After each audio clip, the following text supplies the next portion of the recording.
There will be spoilers ahead. Lots of spoilers, so be careful, won't you?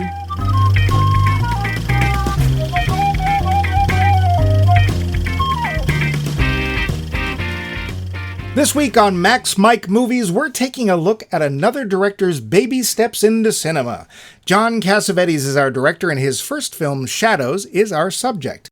A lesser-known director, Cassavetes might actually be better known as an actor. Still, his impact on film can't be recounted here because we don't know what it is. Still, in our series Directors in Short Pants, we aim to see how these folks started out. And so we are. And who's we? First up is our host, that man about whom nothing good has been written. Max, nothing's good's been written about me, Levine. Say something good, Max. They don't know what they're talking about. Man, the critics don't get me, man. Yeah. Why would I care what they think, man? Nobody criticizes you except me. And you don't care what I think. Man? Line. And me, I'm just the guy who doesn't write good stuff about him. Mike, I don't write good stuff loose, such as the opening of this show. We got ourselves one heck of a show. To get started, let's check in with your answers to our poll question. Last week, 2 weeks ago, we asked you folks, stuff happens. We asked you folks, who is your favorite cinematic witch? Let's start with the website and our old pal Vince. He wrote, quote, I was partial to Samantha Stevens in Bewitched because she was so beautiful and it was a funny show. But the witch in Played was so over-the-top amazing, I just loved it. The weird, vaguely European accent really makes it work. Do you know that movie? Not really. Yeah, me neither. Eggers' film is fantastic, and I was surprised how much Max knew about old witch legends. You shouldn't be. He's a witch. I'm not a witch. He just dressed me up like this. We did do the nose. And the hat. But he has got a wart. The film does obscure folklore justice. When the witch goes after the cow's milk, something that originated in legends from Great Britain but only lasted in the colonies a short time, I was so happy to see it on film. By the way, The Northman is his weakest film. It's still good and visually stunning and not cheerful. I guess that's sort of Eggers' bingo, right? Yeah. But it's basically an Eggers version of Conan the Barbarian with Bjork. Worth seeing, but not his best, end quote. Gee, I wonder if Bjork plays the Grace Jones part. You must slay the swan for me to wear. You're not funny. That's my perfect Bjork impersonation. But thank you, Vince. Back over at Facebook, we have Nick, who seems to agree with Vince. He wrote, quote, had a huge crush on Elizabeth Montgomery when I was young, end quote. I don't think they were alone in all those feelings. Thanks, Nick. Next was Jamie Kleinert with, quote, Harry Dresden, because hockey sticks are practical staves? Tools for modern witchcraft. What? Otherwise, Carol Kane as Valerie in The Princess Bride, even if she's only a witch because Billy Crystal named her one, end quote. But she says, I'm not a witch, I'm your wife! Well, we worked in a guy there. Thanks, Jamie. Yeah. Chrissy Becker-Krenitsky's answer was, quote, Sally and Gillian Owens from Practical Magic. Very influential on my love of all things witchy, end quote. Oh, 2 for 1. Thanks, Chrissy. Agatha Gasparoni said, quote, I mean, you can't go wrong with Winifred Sanderson from Hocus Pocus. Close second is Agatha Harkness, end quote. Ooh, I see what you did there. Thanks, Agatha. Oh, what a strange coinky-ding. Dave.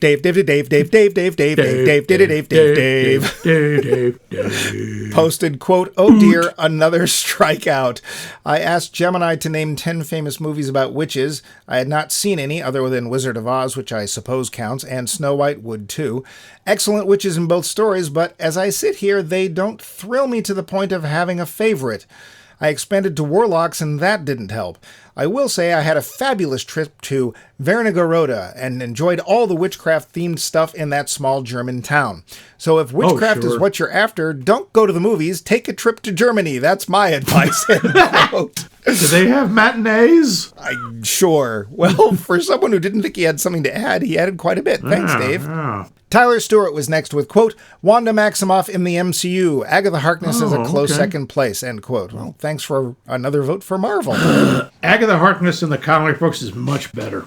Yeah, how so? Well, first off, she was a good guy, and second off, she was one of the most physically distinctive women in the MCU for a long time. You just had to see her face, like, okay, that's Agatha, as opposed to checking her hair color or what she was wearing. Or her boob window. She was just sort of, spooky and cool. Huh. I don't remember her that much, but that's okay. Dr. Rebecca Pelkey stated, quote, probably Willow from Buffy the Vampire Slayer, the TV show, of course, and Alice Quinn from The Magicians coming in second, end quote. I had a feeling Buffy was going to make an appearance here somewhere. Thanks, Becca. Keith Wright, who schooled me on who was an original Avenger, answered, quote, definitely Wanda Maximoff in the Avengers. She is actually an original member of the Avengers in the comics and not Black Widow. I also agree with Rebecca Pelkey that Willow and Tara from Buffy were great, end quote. More Marvel, more Buffy. Wynonna.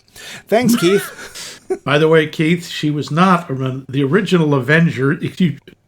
No, nerd, taking over. The original Avengers, the only woman in it was the Wasp. It was Ant-Man and the Wasp, Iron Man, Thor, and the Hulk. It was in the second iteration of the Avengers with Captain America when the Scarlet Witch and Quicksilver joined the team. Well, to be fair, on the Facebook thing, he told me that the Wasp was an original member, and I said she wasn't because at the top of the comic, it just says Captain America, Thor, Hulk, and Iron Man in big name. She's on the cover. She's in the comic. Yeah, she's in the Avengers. She just doesn't get a credit, I guess. So, yeah, that's what he was talking about. All right. Fair enough. Good one, Keith. Charles Forsyth's answer was, quote, Willow Rosenberg from Buffy the Vampire Slayer. Definitely one of the best character arcs in the show, end quote. I think we might have a winner. Thanks, Charles. In the old mailbag, a nickname Max hates, we have our pal Bill O'Lading, who wrote... Bill O'Lading. Take a deep breath. Quote, one for TV, one for the movies. The child asks, are you a good witch or a bad witch? And Dora answers, come see, come saw. The Witch premiered on ABC in 1964, and the witches Samantha, her mother, and Dora, and their wide and wacky family were forevermore close to our hearts. Samantha's always been one of my favorite television characters, self-possessed, unflappable, curious to learn mortal ways, sorry about that, and deeply wise. Samantha's speech to her daughter in the 1970 episode Polka Dot, where her daughter Tabitha and her African-American friend fear their friendship cannot endure because others look down on their association based on their respective skin colors, is one of the more stirring statements against racism. This is Bill. Since MLK's I Have a Dream speech, and I truly mean that. Okay, that's his opinion. All right. It is a crime Elizabeth Montgomery did not win an Emmy for this role. Also, these witches have enormous powers that could apparently be used could apparently be used to enslave all of humanity, destroy the universe, and so on, but they just choose not to. This time. There's a subtle sinisterness to it all. Truly evil characters do emerge from time to time, poor Durwood, but our merry sisterhood of sorceresses are mostly content to just nose-twitch up some fresh hot tea and marvel over Aunt Clara's latest addition to her doorknob collection. Samantha's earnestness and Endora's ruthlessness are nice foils against one another. They have disagreements, different outlooks, and even express anger and frustration at one another. However, the relationship avoids the cliches of mother-daughter, love-hate we usually roll our eyes over. They're one of the most interesting mother-daughter relationships ever filmed, in my view. Samantha Stevens for the win! Plus, who doesn't love neighbors Gladys and Abner? Now to film. Yes, he's only half done. It's got to be Hocus Pocus, 1993. Bette Midler, Kathy Najimy, and Sarah Jessica Parker play the Sanderson sisters in this mad romp of a horror film dressed up as an ABC Family Channel special. The Daughters of Darkness almost literally chew the scenery as they mince about as evil witches hunting for little children to eat and ensure their own immortality. I haven't seen this film. Is that true? They're trying to eat kids, really? Yeah. Okay. Oh, yeah, it's dark. Their dialogue is sharp and punchy. It never gets old. Can we pause and wonder just how evil these ladies are? They literally murder a child in the first 5 minutes of the film. Yeah. Like, they suck out her soul right in front of us, and the child's corpse is in the background for the rest of the scene. Wow. Disney. Sarah a family picture. Sarika Jessica Parker's boy crazy character, preparing for future roles, can sing like a siren, enticing children into her cauldron. The Come Little Children ditty was likely just a throwaway scene filler, but has become one of the most widely covered songs of fantasy fans on social media. Really? Wow, okay. Mary Sanderson can hunt down children like a bloodhound and can enchant a vacuum cleaner to send her soaring across the moon. Winifred Sanderson appears to be on a first-name basis with the literal devil. It's family entertainment, don't you know? She also can belt out a hell of a rendition of I Put a Spell on You. Oh, dear. Hocus Pocus is madcap. It's camp. It's amazing this ever got greenlit. It's truly a horror film. Multiple people die. It's extraordinarily complex and layered for a children's movie. There are years worth of analysis about this and that aspect of the scenes, i.e., is Allison a witch in training? Just what is it with Max's virginity? Well, that's a question I've been asking for 40 years. Was there a fourth Sanderson sister who escaped her sister's hanging fate? Could be. Now a cult classic, especially amongst my people, the Oladings, I guess. There are few witches in cinema this powerful, this evil, this entertaining. I could go on and on. I think you did. And I will. In intro credits, the camera is set to a long helicopter shot zooming above the reeds and marshes of Massachusetts Bay. It then heads out over a patch of ocean water. The reflection of an unseen caped witch, we now realize we have her perspective, is suddenly revealed speeding along on her broom. I thought you said it was a vacuum cleaner. Singing, intent, hunting, it's one of my favorite film openers ever. She is coming. It's just a bit of hocus pocus. Isn't it, though? Be sure to pack some salt just in case. End quote. Phew. Gotta say, that Olading chap really knows how to write. And write. And right. Thanks, Bill. Lastly, on our dating hotline, we have Doris, the Finkosaurus, who has left another lovogram for Max and just maybe an answer to our poll question. Talk to me, my little nest sparrow chicks. Sparrow chicks. Anyway, let's listen. Hello, Mike Max Movies. Hi, Max. This is Doris Hempelmeyer here to answer your poll question of the week, which happens to be, who is your favorite witch in movie or TV thing? I'm going to go with one that you'd never pick. I don't think most people would pick because, to be honest, I don't like all this bad publicity with witches. I don't think all witches are bad. Yeah, we got the green one, but, seriously? So I'm going to go with Sabrina, the Teenage Witch. I know, it's a kid's show. It was silly. But you know what? She was kind of like, a real person doing real stuff, even though she had magic. But I thought she was kind of cool. So anyway, that's going to be my answer. I hope you guys have a wonderful rest of your week. I know you will, Max. I'll see you later. And I'll look forward to hearing you next Monday. Bye. Huh. Well, there's a shot from left field. Sabrina the Weenage Titch. Yeah. Huh. Yeah, I remember her. She was a lot of fun in the cartoons and that live action, The Chilling Adventures of Sabrina. That was actually pretty good. I didn't see the live action one. I vaguely remember the cartoon, but I didn't watch it. I was more of a Josie and the Pussycats fan. But thanks, Doris. Hey, it turns out that last week while we were recording, we got one more answer to the previous poll question. And as we do love your answers, we're going to add it in now. Charles Forsyth, when asked, what film did you see the most time in a theater, responded, quote, it would have to be Star Wars. I know I saw it at least double digits in the theater. Nowadays, I max out at 3 times, but in 1977, the theater was the only place to see it again and again and again, end quote. It was indeed. Thanks, Charles. Circling back to this week's question, what about you, Max? Who is your favorite practitioner of the craft? Oh, boy. There are so many. I always had a thing for Maleficent out of Sleeping Beauty, the original one. Well, that voice. She is just the voice, and she is so badass. Just so calm. Like, oh, I'm so hurt. I also loved it when she showed up later as Oliver Wendell Douglas's mother in Green Acres. It What? is. It's the same Really? actor. That's Yep. the voice actress? Yeah. Oh, no kidding. She did a lot of parts like that. I liked her. I have to admit, I have a soft spot for Angelina Jolie in the live action version of Maleficent as the wrong Queen of the Fae. I do like the idea. I mean, come on, man. In the original, in the Sleeping Beauty, that was a kind of a dick move not to invite her. Well, Not to mention, not very smart. remember, Max. Like, hey, let's piss off one of the most powerful magic users in the area. Remember, Max, she was, and I quote Richard Burton, evil. Yeah, that's true. That's true. But better to have her inside pissing out than outside pissing in. Yeah, well. What about you? Who's your favorite witchy poo? That's it! Witchy she was a poo! good one. It is not. No, Stop but it could have been. I actually really like Billie Hayes' performance as Witchy Poo. She was just like a lot of fun, and she had a great cackle. Yeah.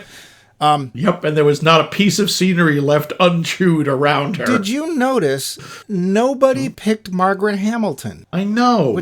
I'm kind of sorry about that because she really is kind of awesome. And I didn't either. I picked Oh. Gillian Holroyd from Bell, Book, and Candle. Oh, okay. Whom I mean, it's Kim Novak, who she's like, and I'm not even interested, and she's still very eye catching. Oh, it doesn't matter. There's furniture that thinks she's beautiful. Yeah, but honestly, if we did not have that film, we would not have had Bewitched. We would not have had I Dream of Jeannie, and None you of can that decide if that's a good thing or a bad thing. But it's a lot of fun. It is. It's in one of those pairings where it's like Jimmy Stewart and Kim Novak. Oh, he's her dad, right? Oh, yeah. But it's got Jack Lemmon's in it, and Ernie Kovacs. Ernie Kovacs, what the hell? Mumbling his way through his part, yeah. And there's a couple of other people. I think one of the denizens of Bewitched is in there as one of the other witches. Yeah, the woman who plays Aunt Clara, I think, is somebody. Aunt someone else. I really I've liked that film since I was a kid. I was influenced it. There's some places in it that I used backgrounds for in my comic. But I'm going to go with Gillian Holroyd from Bell, Book, and Candle. But that's cool. Yeah. As always, we thank you kindly for your answers. We do. They make our little show all that much better, and God's know it needs it. So, for next week, we'd like to know, is there a director whose films you really just can't stand? You see that credit and you simply want to run from the theater. Let us know. We'll quote you on the show and offer you a chance at Bumpy Bucks, the cryptocurrency that hasn't been mentioned in a while. Remember, it's made by ponies. But now, back to John Cassavetes' film, Shadows. The facts. Budget. $40,000, which isn't quite the cheapest film we've ever done, but it's close. It's in that neighborhood. And that includes both versions. See, there was another more expensive... Both virgins? Versions. You said virgin. I know, but I was hoping you would ignore it. Now you wouldn't have to edit it out. Well, now you know. Now it's part of the show. I can't. It's part of the magic. It's part of our magic, yeah. Sure. So we have two versions of this particular movie. There was a more experimental version, which when shown did not go over too well. So Cassavetes reworked it into the version we see now. So yeah, take no friggin' clue, but I'm betting it's not much. Its impact, well, that's another story. We'll get back to that. Because the old Hays Code was at its height, the scenes of Lelia and Tony lounging about after sex riled some folks up because they were obviously not married, and that is just not done. Gasp! As I said, there were two versions of this film, the first supposedly being lost. But then in 2002, someone found a reel of film with shadows written on it and claimed it was the lost original version. Then later, Cassavetes' estate claimed it wasn't. It was still shown at the 2004 Rotterdam Film Festival. Following in the steps of major film auteur Ed Wood, John Cassavetes shot this movie on the streets of New York City without permits. And the actors and crew were either friends or students of his. See, Ed's process works. Yep. Yeah. Ed, what a shaper of films. His reach cannot be... Anyway. Ed Wood and Roger Corman, man, the two kings of movies. And Phil Tucker. Cassavetes might well have invented crowdfunding in 1959. He was on a radio show talking about filmmaking, boasting he could make a better film than most. He made a comment that the show's listeners, referred to as night people, should donate $1 to help him make the movie. While said ironically, he was stunned when he received a couple $1,000s a day later. Wow. Others of his friends, such as Hedda Hopper and William Wyler, also contributed. Good heavens. Yeah. He was friends with Hedda Hopper. Yep. Well, I'm sure he was a nice guy anyway. Well, it might be one of those things where you invite Maleficent, otherwise you might get written up by Maleficent. So yeah, true. you might have thought that the brother-sister team of Lelia and Ben seemed very close and natural. Well, the fact that the actors were soon to be married might have had something to do with that. Ew, brother and sister getting married? What is this, the Ozarks? The actors aren't related, Max. They were playing a part. John Cassavetes had a very interesting approach in making this film. As is stated at the end, the whole thing was improvised. Sorta. He stated his process was, quote, every scene was simple. They were predicated on people having problems that were overcome with other problems. At the end of the scene, another problem would come in and overlap, end quote. That being said, there were some shots done 50 times to get it right, and a lot of footage was thrown out until the actors, quote, felt natural with their characters, end quote. Wow. And for the second version, there apparently was some scripting. For some reason, Cassavetes filmed a lot of his movie right underneath Bob Fosse's dance studio, which caused him to have to re-record some of the sound. Oh, damn yeah. dancers. Damn schmoozers. Fosse 1, Fosse 2. Shut up! As would be done later with Kevin Smith's Clerks, this film was shot on 16mm and blown up to 35, which accounts for its graininess. Okay, that fits. Martin Scorsese gave Cassavetes quite the send-up when he claimed that Shadows was his favorite film for the entirety of the 1960s. Wow. Yeah. Mm-hmm. Though it took a bit to get noticed, it won the Critics' Choice Award at the 1961 Venice Film Festival. Because of that, it was finally picked up for distribution by British Lion. You know. Huh? Who? I know. This movie is considered by a lot of folks as the beginning of the American auteur movement in film, whereby directors and producers would be able to break away from the major studios and make movies on their own. Easy Rider, Midnight Cowboy, and The Graduate can trace their liberation directly to this movie. Okay, all right. And there's likely a good deal more, especially for independent film nut. But Max, do you have anything to add? Just a little bit about John Cassavetes himself. Cool, go ahead. He considered himself the anti-method actor. He couldn't stand Lee Strasberg, and I assume by extension Stanislavski. He didn't like the whole actor studio thing. He thought, this is kind of more of a job. You do this, you should be comfortable. You shouldn't make yourself miserable to do a role. Dustin Hoffman. Yeah. It would have been simpler just to act. Dear boy. Yeah, that's pretty much it. And I knew John Cassavetes only as the husband in Rosemary's Baby. That's not true. You know him from one other place. You probably just don't remember it particularly well. Oh, he's in an episode of Columbo, isn't he? Yes, he is. Yeah. He plays an evil composer. Oh, okay. Yeah. Another one. And he was in a lot of films. Like, he was fairly well known as an actor, and his films are very much art house, independent and stuff. But yeah, we may get back to that. But okay, but that's the only thing I have. Yeah, let's get to the plot, such as it is. This isn't so much a story as it is a connected series of moments in the lives of siblings Benny, Lelia, and Hugh. While all three are African American, we'll get back to that. Ben and Lelia are lighter skinned and often pass as white. Ben is the taciturn one of the bunch, seeming to be aimless, lost in a morass of music as he tries to find a path in life. Lelia, just coming of age, is just as lost, trying to figure out what she wants and where she fits in, not only in society, but what she might want in a relationship. Older brother Hugh is a singer, trying to make a living by taking gigs pretty much anywhere he can get them. With an ebb and flow improvised all the way, more or less, we see each of the three get in and out of trouble. Ben can't hold a job or a gig because of his gruff nature and sometimes gets into actual fights along with his three troublemaking band pals. Lelia is first seeing a nice but boring man who seems well-to-do, but when Tony shows up, she starts falling for him only to find out that he's racist and not at all tolerated by brothers Ben and Hugh. And Hugh is realizing that his career is likely washed up. Something has to change, but it doesn't seem to be something of which he's capable.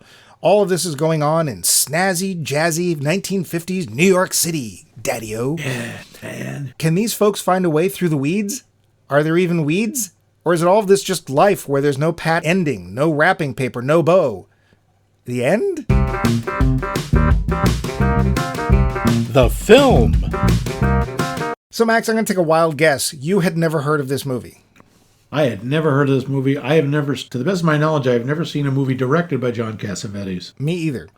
I mean, I knew the name. My first reference to him is in a Dennis Leary routine. Oh, really? Well, he talks about him as like he wants to, I want to get in a big Buick Roadmaster with, was it John Wayne and John Cassavetes? And basically he talks about him as another real, like, man's man. Oh, I have no idea if that actually matches up. Probably. I know that he was friends with Peter Falk. Peter Falk really respected him. And it was only because of that he got him to do the episode of Columbo. And if I remember correctly, he uncreditedly actually directed the episode too. Oh, no kidding. Yeah. And to be fair, there was a lot of good directors. Steven Spielberg directed one of the earliest episodes of Columbo, but there was a lot of talent flowing in and out of that show. And there was also Vito Scotti showing up every other episode. Yep. Has a different ethnicity every time. But John Cassavetes, I know people who talk about him. Yeah. They talk about him as he was like the first art house darling. Yeah. He was the guy who created the auteur movement in a way. It's like, I don't care if my movie's successful. I want to make art, or I want it to say what I want it to say.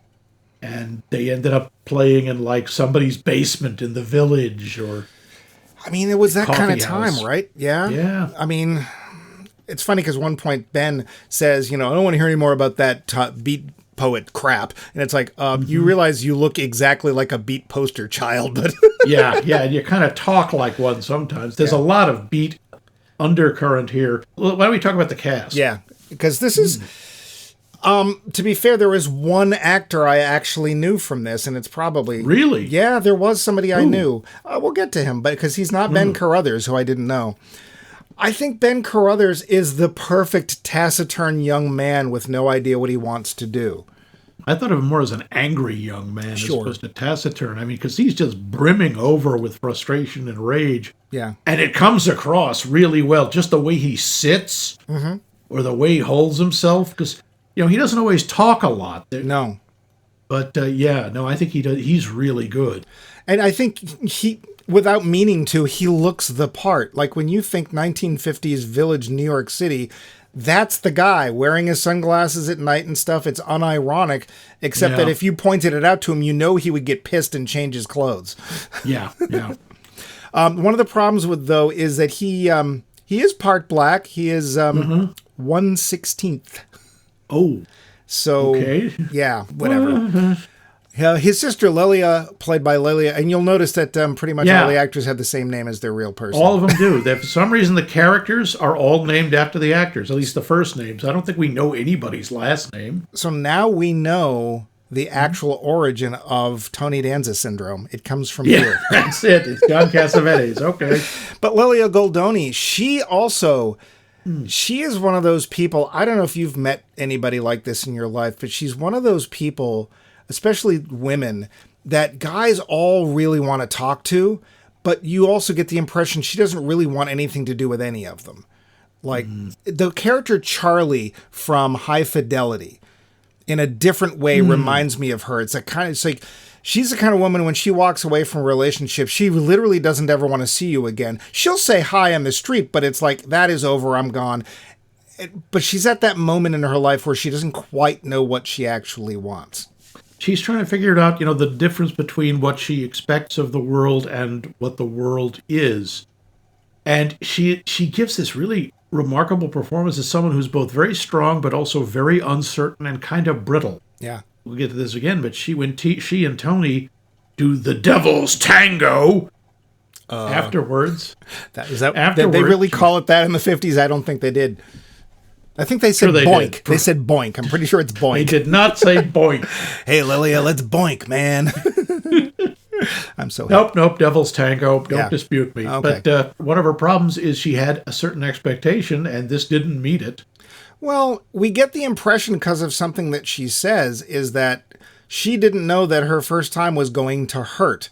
And apparently Tony, not knowing it was her first time, wasn't exactly gentle as one might want to be without getting too physical here on the show. Yeah. So, I get it. There's also a big sort of 180 she does because you can tell she's dealing with things. When this other guy shows up, this poor guy, Davy Jones, whose real name apparently is Davy Jones. Dreamy. And he looks so British. Different than he did in The Monkees. It's unbelievable. He's so much taller. Yes, he's an American black man, not a short British kid. But when he shows up and shows interest, and he won't take no for an answer, she is just like really kind of nasty to him. I can't think of another way to put it. And again, I'm not saying that he should have actually kept pursuing. He should have taken the no and left her alone. But she's nasty. And it's quite obvious that she's being nasty because she has not come to terms with her feelings for Tony, who will show up later. Yeah, she shouldn't be dating yet. She should take some time to get her head right. But no, she makes him jump through a lot of hoops. Yeah, and she's basically saying, "Look, I'm difficult. This is what you're getting into. I'm not going to fool with you. This is who I am, and either deal with it or don't." Yeah. Hugh Hurt is Hugh. Poor guy. We do hear him sing. Apparently he's good. But he's not current. He's like 40s good. Yeah, he's doing that sort of crooning stuff. Yeah, and the one time we see him, he gets cut off because, as the manager of the club says, he's putting people to sleep.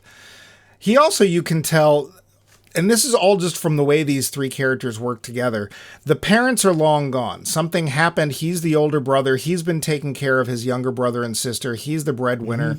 He actually doesn't want Ben even to get a job. At one point, he says, "I heard you were getting a job. Please tell me it's not true." He wants him to pursue his music. I thought he was kidding there. I didn't get that. Nah, I thought it was that he really does wants them to stay together as a family. And I feel bad for him because Hugh is obviously blind to his own shortcomings. Nice guy, but dude, something's got to change. You have the idea he thinks he is a great artist. He thinks he is just being held back, but some of what's holding him back is his own attitude, and he's not as talented as he thinks he is. We only see him sing for like 2 minutes. Yeah, he's more talented than the chorus line that's... God, that awful song they're doing. A real mad chick is like a lollipop. Mad chick. Oh my God, it's so awful. Oh, come on, but those weren't meant to be wondrous pieces of music. It was also that you could have women out there dressed, or undressed, pretty much half naked, dancing around for the men. Quite honestly, they were wearing a lot for people that were supposed to be titillating. Well, there was a law. Yeah, the law was in effect, and there was only so much you could do. We have Anthony Ray as Tony. Tony, who starts off as kind of a bird dog, and he knows that Lily is going out with somebody else, and apparently it's a friend of his. That doesn't seem to bother him. He doesn't care. But I will say, when she says she wants to go home, he says he'll take her. When she surprises him and says, "Can I move in here?" He's like, do you want to? And it looks like he's actually thinking, well, if I want to be together with her, maybe I should have to change things up. The problem, of course, is that Tony's a racist. And when he finds out that, wait, she's black? I mean, there is... I gotta say, first, considering this is 1958, when they've made this is remarkably frank about racism, but they never say it. No. The closest you get is Hugh mutters something about it's a problem between the races. I have a note on it. Yeah. It's a throwaway, but no one says it. Tony never says, I can't be with someone who's black or who has family members who look black. But it's just a problem of the races, nothing you'd be interested in. Well, but also That's what Hugh says to Ben. He does come back later, Tony does, and says, I realize that we're just the same. Which is wrong, by the way, but... Well... Equal is not the same as identical. Well, that's what he means. And the problem is the way he says it, it sounds very much like a white person being racist, but thinking they're not. It's very condescending. But it's an important point in the film. It's one of the major cruxes of the film. And I think Tony actually does pretty well. He's troubled. He's obviously taken with her. And I think he means well, but he's a 1950s white guy in New York, He's only going to be so broad-minded. There's something odd about Tony. There's something not quite right. I mean... I felt that he was... Listen, I'm coming upstairs with you whether you like it or not. Yeah, he's a little too pushy for my taste, that's for sure. And she's only 20. I don't know how old he's supposed to be. I think he's in his 20s, but I don't think I think there's an age gap there. So, but I think the guy does a pretty good job. And let's before we go even further, let's face it, you have to, because the camera is in everyone's face. It is like right there. Partially I think because there's people hiding the camera. Merciless. Yeah. Dennis Salas, he plays Dennis. He's got a very small part. He mostly shows up to argue about going to a museum at one point. He's one of Ben's friends. He's fine. Yep. But the one actor that I knew was Tom Reese, who's billed as Tom Allen. How do I know him? He played Sergeant Veely on the Ellery Queen show. Oh, okay. Quite honestly, it's his nose. I was like, oh, I know that nose. It is that guy. It's Sergeant Veely. All right. And I actually think of the little group of friends, he might be the most realistic because he's kind of the tough guy and he's kind of the group leader when it at least comes to getting women, because they call up some girls that only cost $20 each. But he seems like the guy of the group. He's the guy who gets things done. He's the guy. You want beer, you go to him. Yeah. You want women to show up at your party, you ask him. Yeah. I think that he seems one of the most comfortable in his roles. Maybe it was not that much acting for him, but I thought he felt very natural, and most of the action's very natural, but I thought he felt just comfortable in his coat, if that makes any sense. Yeah. David as David is fine. His part's not very big. No. Rupert Cross as Rupert. I think he's doing his best, but he's fighting on an uphill battle. Yeah. And there's a lot of other people, but I don't, they're most of them are walk-ons, minor characters, stuff like that. Criswell. Mona McKinnon. Elvira. Yeah. But no Bella Lugosi. Well. No Bella. No. So yeah, it's a film that, here's the hard part. You're improvising. Apparently, as I said, there was some scripting. But apparently the idea came from an acting workshop where somebody came in and said, what if you just found out that the family of the person you were with was a different race from you and you were a racist? Go with it. Like, they improv'd it. And Cassavetes liked it and decided, I want to expand this into a film. So the idea was, I'm going to have an outline for the scene. You guys know your characters and go. And that's how he made this film. Wow. Well, and we'll get to whether that was successful or not, but for the 1950s, where else but Greenwich Village? This is revolutionary. Again, you have to look at it in the historical context. For 1958, good God, this is friggin' Star Wars in terms of originality or in terms of the way it's done. No one was doing this. Yeah. When the film starts, I should not have been at all surprised that this is part of the Criterion Collection. This film has Criterion Collection written all over it. It might as well say, for your Criterion consideration. Yeah. Very interestingly, they say that basically we had to cobble together this print of the film because there was elements from like 3 different prints. None of them were in great shape, and we kind of basically had to, polish it up and do the best we could. Following up on that bit of trivia, apparently what happened was Cassavetes no longer wanted to show the original copy, and he left it on a subway train. It got picked up, put into the Lost and Found, where it sat for decades, till finally it got sold off. Somebody bought it from a little antique store or something, and it sat there until it closed in 2002, and that's when they found it.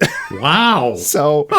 But that print doesn't seem to be available, and for whatever reason, the estate says, no, it's not the real one. But apparently, there was one critic in the Village Voice who really loved it and said that when he released the second version that he'd sold out and that it was much too mainstream. This is too mainstream? Good Lord. What was the other one? I don't know, but... Wow. Well, for example, apparently Lelia wasn't as much a focus of the original film. Oh. And interestingly, the fight scene, which happens at the end of the film, happened in the middle of the film.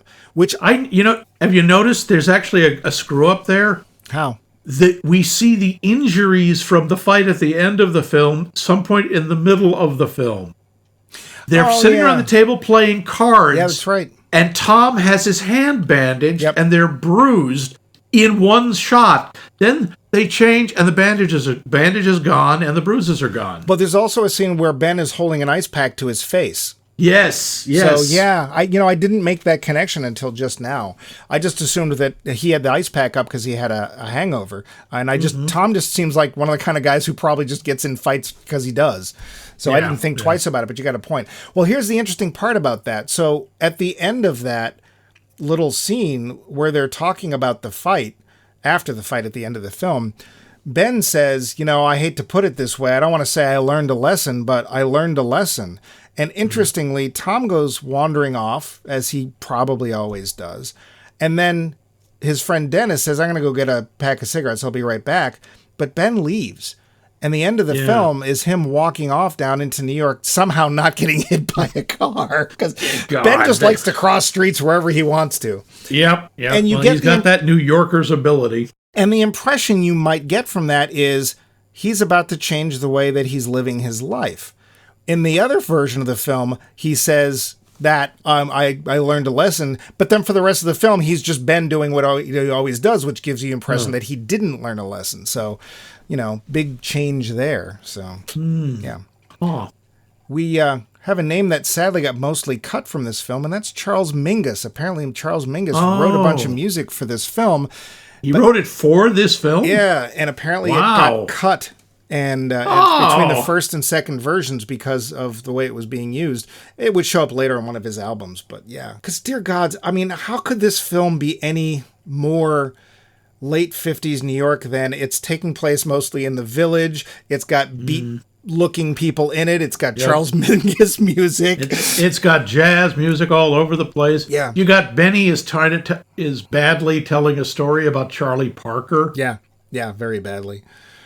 I gotta say, too, though, this film is more real than any Hollywood film shot in New York City at the same time.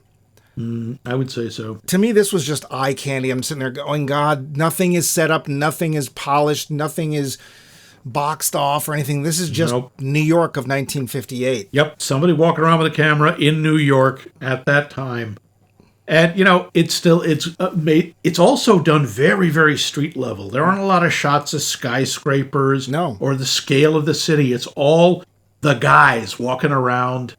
Everything is shot at like head height. You don't see the rest of the city. It's all the people. Yeah. And you see things, like there was a shot of Howard Johnson ice cream. You only see Howard ice cream, but it's like, I know that Howard. That's Howard Johnson. Yeah, yep. And it is... Quite honestly, it is one of those gilded times, right? 1950s Greenwich Village, 1960s Greenwich Village.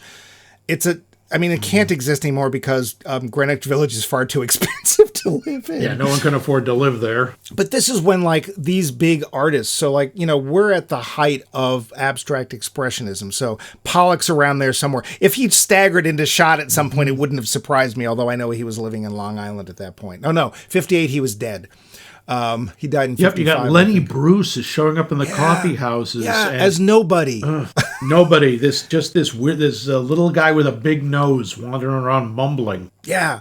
There is just so much of what would shape American culture for the next number of decades going on right now. And these people are just walking past it like it's no big deal because it's just like, that Bruce guy's boring. I saw him last week. I'm not going.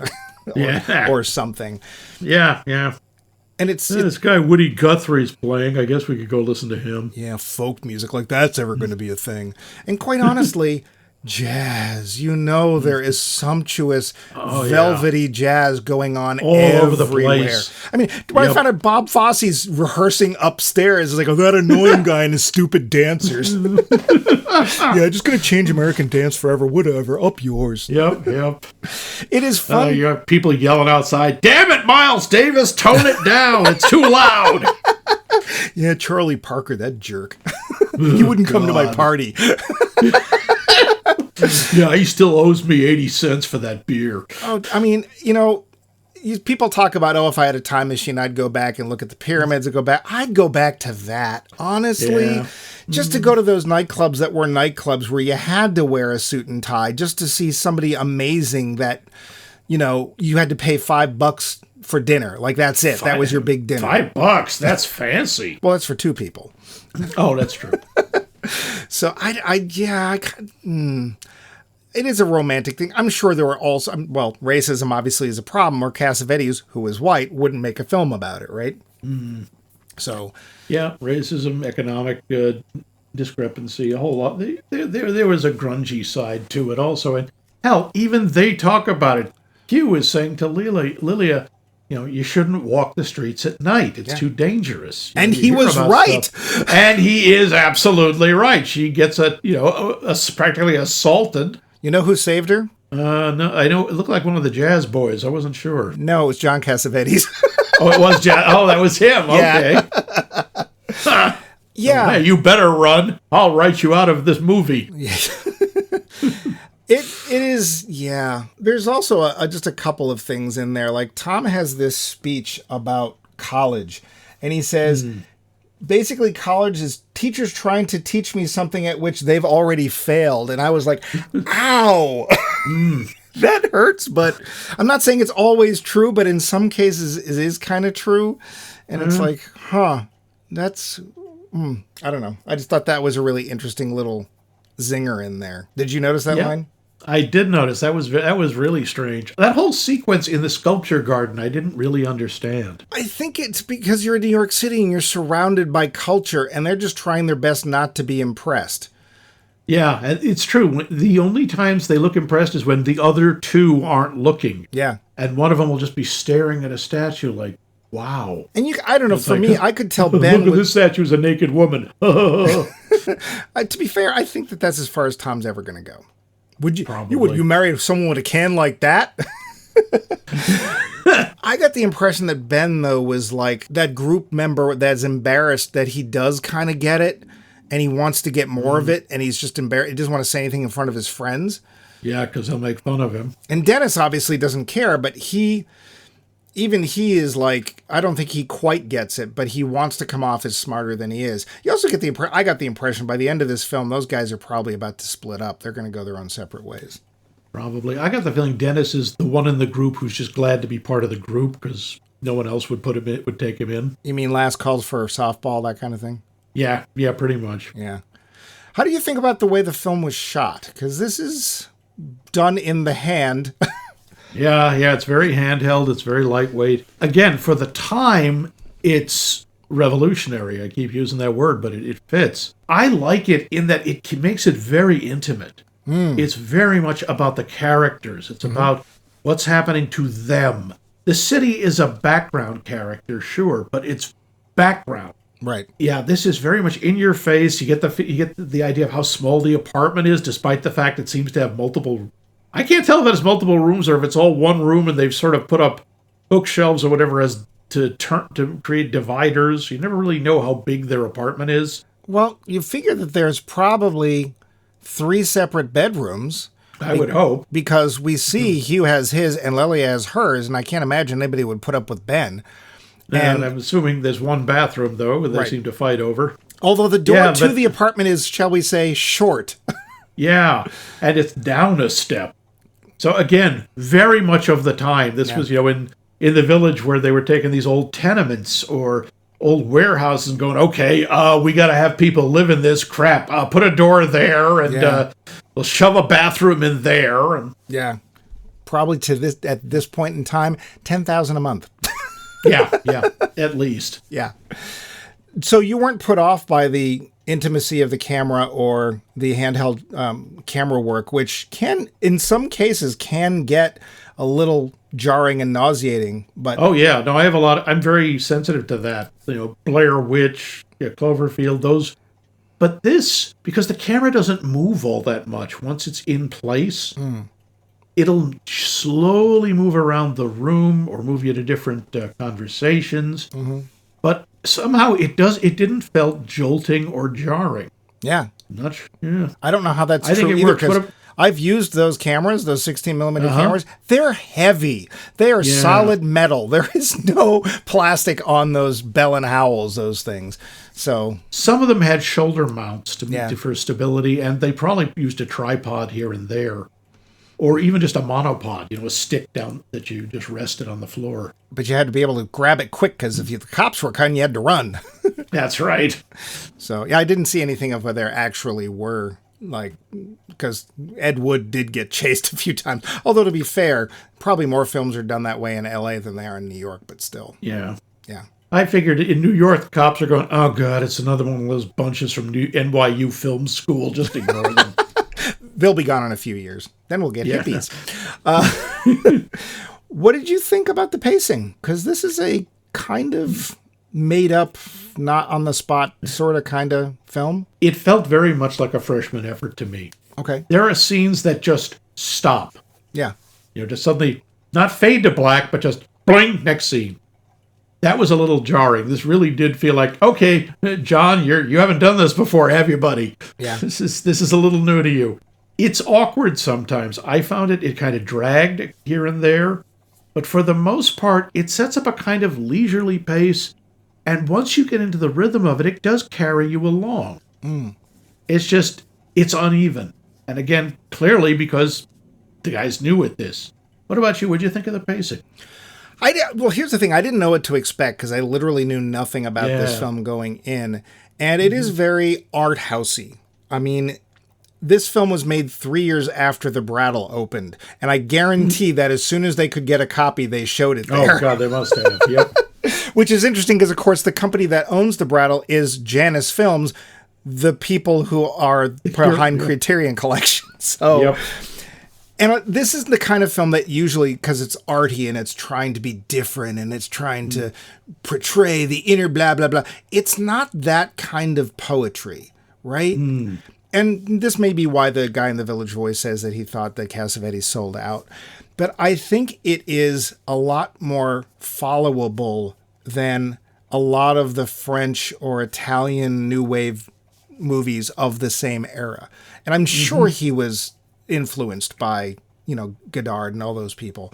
And I'd have to check the timing of who was doing when. It's way more accessible than those. The people... They talk like people for the most part. Yeah. No one is suddenly going, we are born astride the grave, or, man, have you ever considered the life of a chicken? How do I know the color blue to you is the color blue to me? Yeah, check the crayon box. Yeah, it is not like that at all. And I think it is one of the more approachable art house films. Although, again, if you put it against the films of the times, I'm sure that's one of the reasons it wasn't like any kind of hit. That and its somewhat amateurish nature. Because let me ask you something. If someone asked you, what's this movie about, what would you tell them? It's about the relationship of three siblings. Okay, that's fair. Pretty much it. I mean, the ending is ambiguous, but quite honestly, we've seen way more ambiguous than this. It's almost it's almost not a story, right? It's not linear. Yeah. I mean, it is chronologically linear, but it's not like enter Lelia, a troubled teen who is going out on her first date. That's part of it, and there's also these other parts, and as people's lives will, they mesh together. But what do you? Somebody described it once. I thought it was. I was reading about it, and they described it pretty well. It's like a piece of jazz music. Yeah, it's like. There's this theme over here, and there's this theme over here, and this one over here, and sometimes they cross, and most of the time they don't. I think a lot of it is very much the idea of the slice of life, because we come in the middle of stuff, and we leave before anything's really finished or resolved. Yeah. So it's Cassavetes, I think, just saying, here, I'm showing you a piece of the world that I bet a lot of you haven't seen. I'm going to just put it here and leave it for you to decide about. What did you think, now that you know about it, because you probably necessarily didn't know about it, but what did you think about the whitewash film? The white, what do you mean? Well, because Ben Carruthers is 1/16 black, and Lelia Goldoni isn't at all. She's just European. Given the times, I get it. Yeah. It was also hard, I'm sure it was harder to find actors, A, that Cassavetes could afford, and B, who had the right look. Yeah. And there are people in black families who are very light-skinned and can pass. I didn't think that was a problem with Leila Goldoni. Ben Carruthers, I have to admit, occasionally I looked at him and going, how much makeup have they put on him? Yeah. That was, he was a little awkward. I didn't mind Lilia. I thought she kind of worked. Yeah, I just was staring at him, and because the first part of the film, because I watched this twice, we had a slight delay there, so I watched this twice, and initially it didn't bother me because, like you said, there's all sorts of different shades. So, and I don't give a crap one way or the other. It doesn't matter to me, but I could see what was going on. And of course they don't say anything, but you also got the impression, oh, they had slightly different parents. Hugh had one set of parents, and then Lilia and Ben had one of the same parents as Hugh, but one of the other one was potentially. But we don't know. We don't know. We don't know. It's kind of not important. So it's also entirely possible for, two dark-skinned people to have a light-skinned child. Yeah. But it was an interesting point. A lot of racists talk about, the white race is the oldest. Like, no, it isn't. You can prove that. 2 white people cannot have a black child. 2 black people can have a light-skinned child. Yeah. Think about that. And besides, we're all human. It's only one race, so get over it. Yeah. Yep. But speaking of other Except things... for orcs. Yeah, orcs. Getting over things, we need to get over to the end of the show because we're at that point in time and have to decide, all this sounds great, but does it actually make a film you want to recommend to anybody? The finish. So Max. Huh? What? Hamburgers. You've never seen it, never heard of it. Heard of Cassavetes. This is Cassavetes. This is his first effort. 1958, 59, depending which part of the film you're looking at.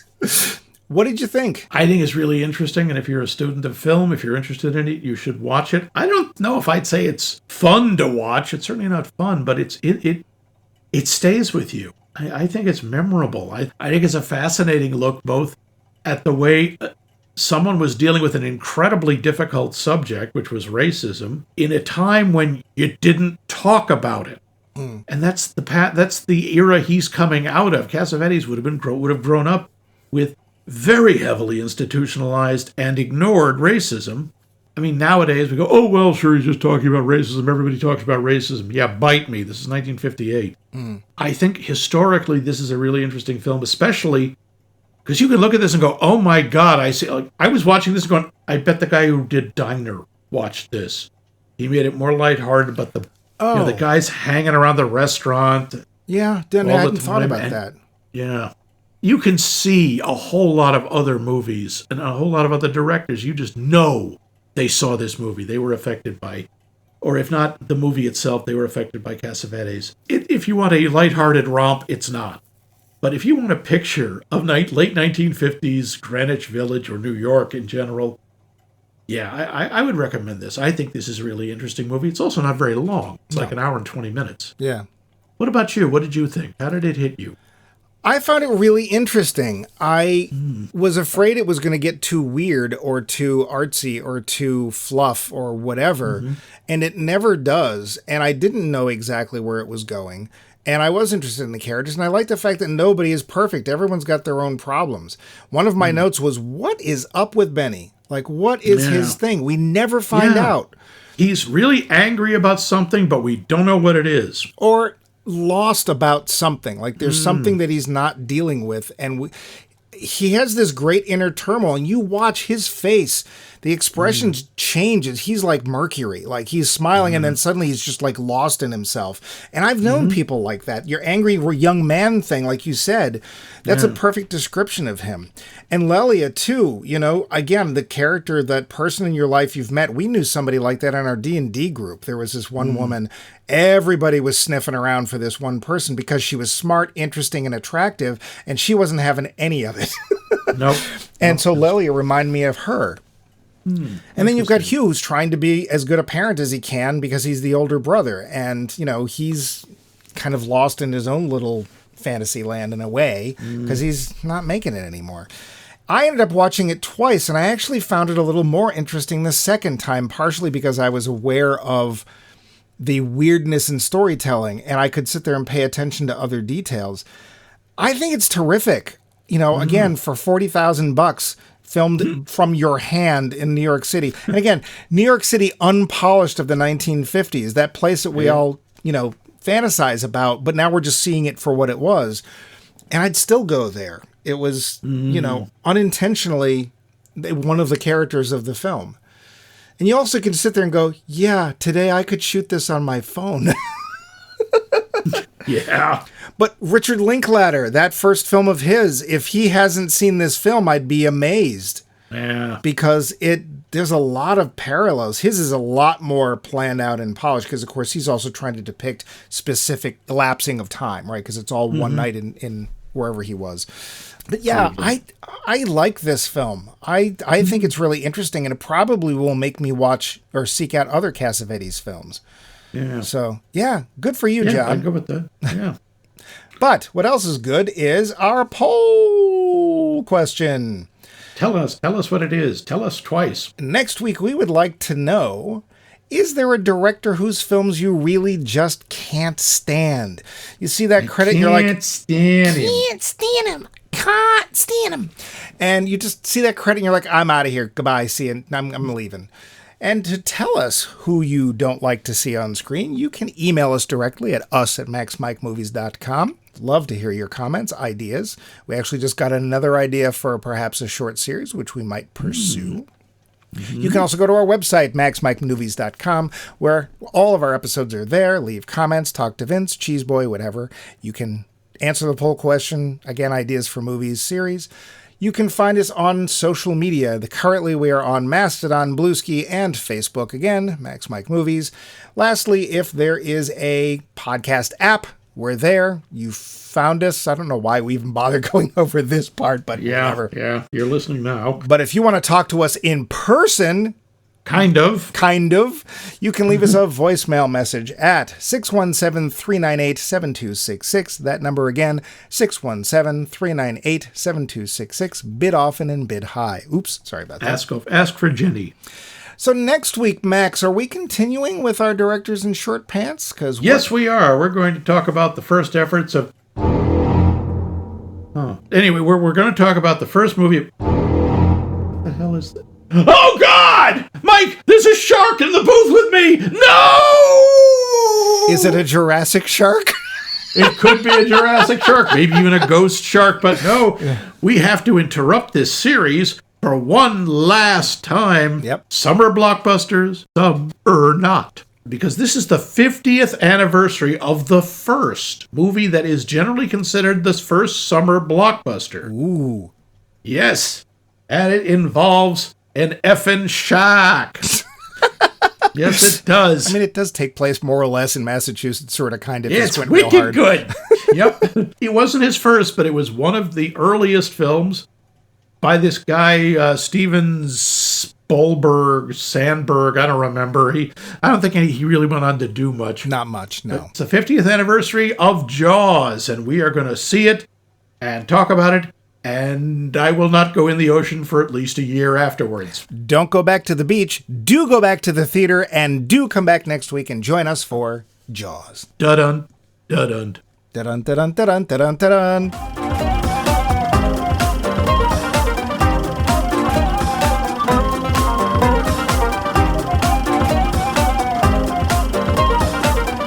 This has been a co-production of The Voice of Max and The Movie Wrench.